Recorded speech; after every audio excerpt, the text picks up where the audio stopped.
Hello and welcome back to my channel. Hi guys, welcome back to my channel. So I know I said that my next video is going to be on the different foods that I've had since I've been in Nairobi, but I lied. Actually, I just changed my mind. So this video, as you know, you've already seen it from the topic, is going to be about my culture shocks and like the different things that I've experienced here. Maybe things that I wasn't expecting or that are sort of new to me or different from Nigeria, where I am coming from. Okay, so this video is going to be all about my culture shocks since I've been in Nairobi.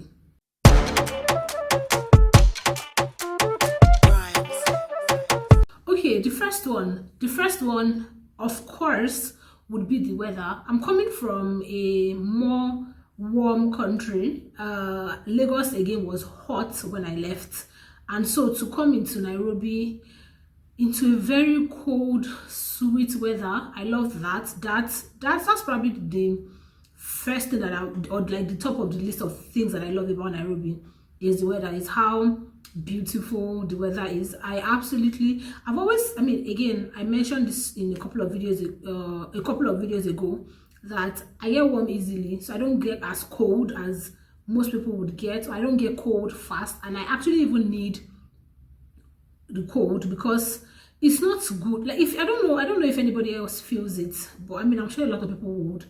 It doesn't feel good to be hot. It's like I don't want to be hot. Like my palms have been the coldest they've ever been since I've been here. Like cold at a stretch. My palms haven't been warm. Normally, when I was in Nigeria, whenever I'm in Lagos, in Nigeria really, if I put my palm on your laps, even if you're wearing jeans, you will feel the heat emanating from my from my palms. Even through denim, it can get that bad. So my temperature has been well regulated here. I felt so good about the weather. It's quite different from what I'm used to in Lagos, and it's like that all the time. Again, July is the coldest month. I heard that July is the coldest month, so of course I came around when it's cold. I'm sure it gets warmer than this, but I've had a good time with that. I was told I was going to be cold. I don't know what I was like. I didn't really have a lot of expectations because I've really never been to I've never been out of the country, and most of the places that I am in Nigeria is warm. I've never been to Jos, for example, so I didn't know what to expect, and so that was a good shock for me. I love it. I love that. The second thing is that here they drive on the right hand, so they have right hand driving.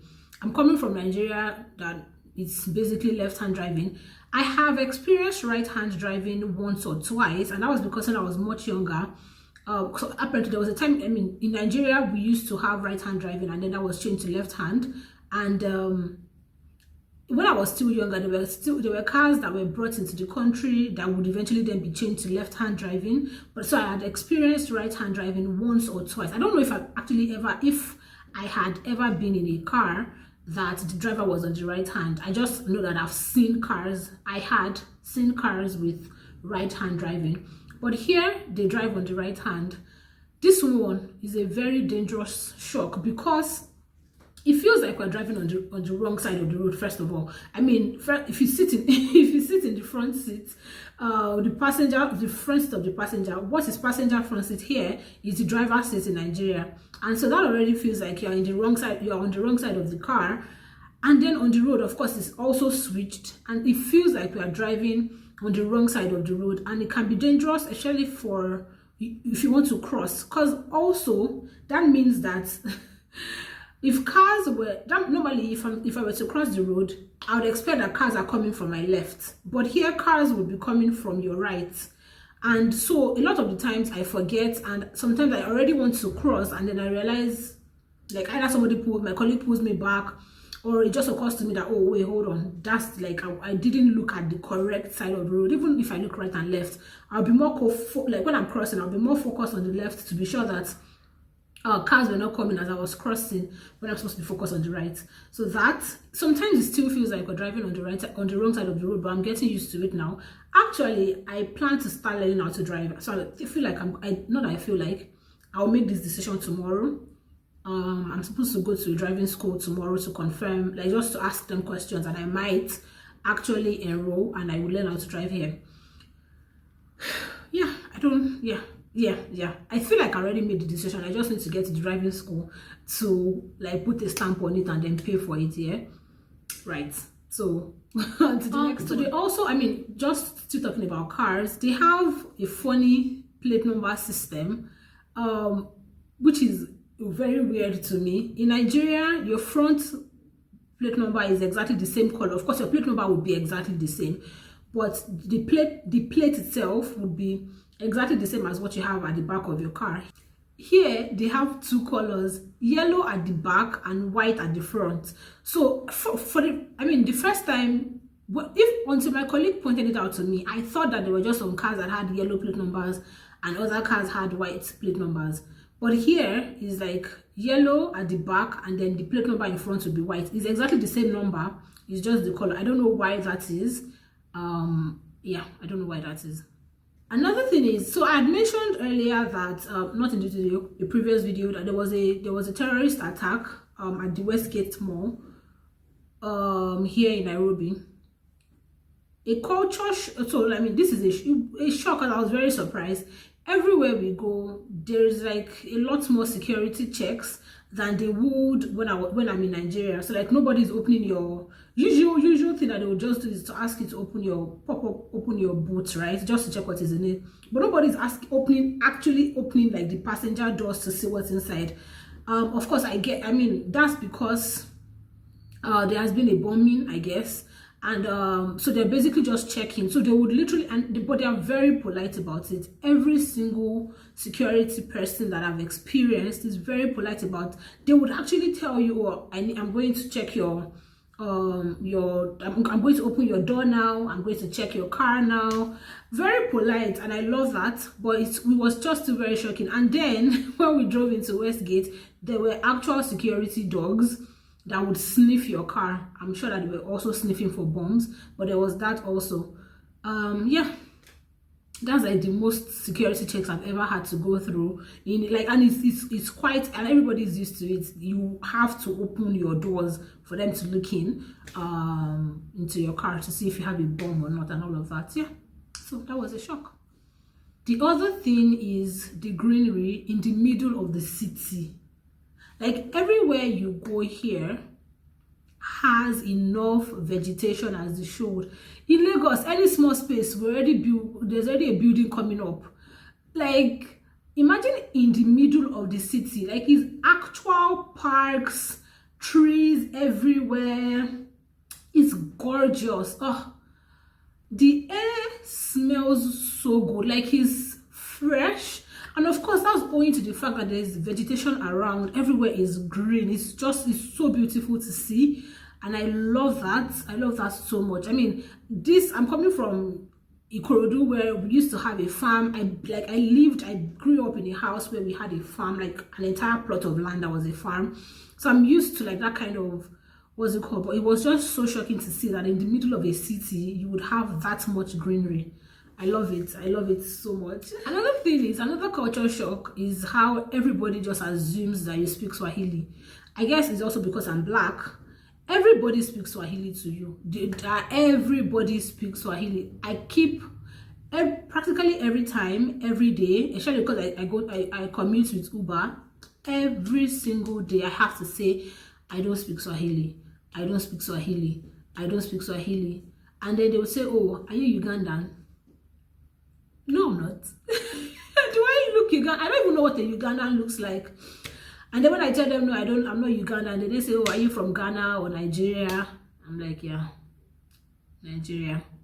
And then they start asking questions. Yeah. But like everybody speaks Swahili. I feel like the official language is Swahili and English. Even at work, people speak, because most people here speak Swahili or understand Swahili. So everybody is just speaking Swahili to themselves. It's beautiful to see. In Nigeria, we do not have that. Probably only have pidgin, and even that is supposed to be like vernacular. It's not like an official language. Yeah, but yeah, everybody speaks Swahili to you. Then this one, I don't know if a lot of Nigerians will be fine with this, but there are cats everywhere, especially in restaurants. There are cats everywhere.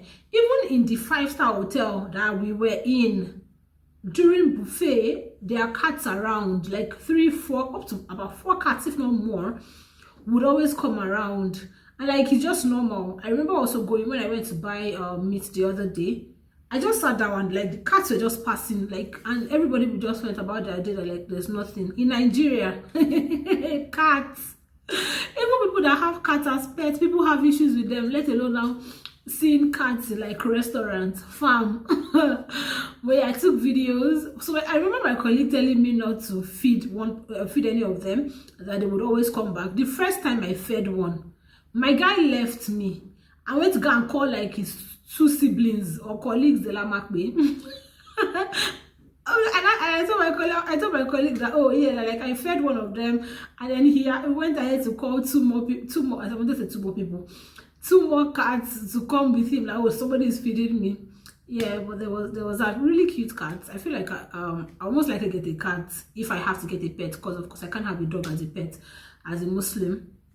Yeah, and I don't mind cats really. I don't mind them. I like their curiosity and how they look at you and how they also spend time by themselves. But that's not what this video is about. Digressing. Moving on to the next point. The next one is that they are very big on Nigerian songs. Every single where you go, every place you go, in your Uber, everywhere you go, everywhere it's Nigerian songs on radio, night. Like, you would not have your own music. Nigerian songs, very big on them. It's in fact the first one, the driver that took us from the airport played Nigerian song, and my colleague actually even thought that, well, maybe because he thought that he knew that we're Nigerians and that was why he was playing Nigerian song. But no, everywhere. Even when I went to Mama Ashanti, remember I mentioned that there was a birthday party going on, Nigerian songs, and everybody was singing along, and I'm like, okay, they are very big on Nigerian song. Yeah, which it was. I don't know why, but I mean, maybe because I'm used to Nigerian song, but I just didn't expect that. I just assumed that any country you go would have their own music. I wasn't expecting that I would go somewhere that it would be that like the main music that they listen to will be Nigerian songs, which is good for us. But yeah, that was pleasantly shocking. And this one was, this is an observation. I see more women here without makeup than I would in Lagos. Like on a regular day in Lagos, most women have makeup on, and even if it's just like do your brows and like have powder, do your brows, like put on lipstick and like powder. Here, everybody's just going about their day barefaced, which is good. I mean, I do that most of the time too, but I'm just used to seeing more women with makeup, and of course there are more people in Lagos, so I'm just used to seeing more women with makeup than I've seen here. I can count, I think I've only seen 2 heavy, like, and when I say heavy makeup is like with like eyeshadow popping, eyebrows popping. I've probably only seen 2 women since I've been here, and this yeah. That's quite, if it's Lagos, brows snatched, lashes going, like chiseled chin, highlight popping. Yeah, but yeah, those are like the major culture shocks that I've had. Ooh, this one. So you know how in Lagos, like everywhere there's like AC in a lot of places, like it's a proper thing to have air conditioning. It's like the other way around here. It's not a thing really. I mean, it's cold. In fact, when I went to the cinema in Lagos, there's no way there will not be AC in the cinema. You people want to like die of heat. There was no AC. It was just regular. I mean, now the regular temperature here is cool, So there was, and I guess I understand why there's really no need for AC, which then brings me to the point where every house needs to have a water heater.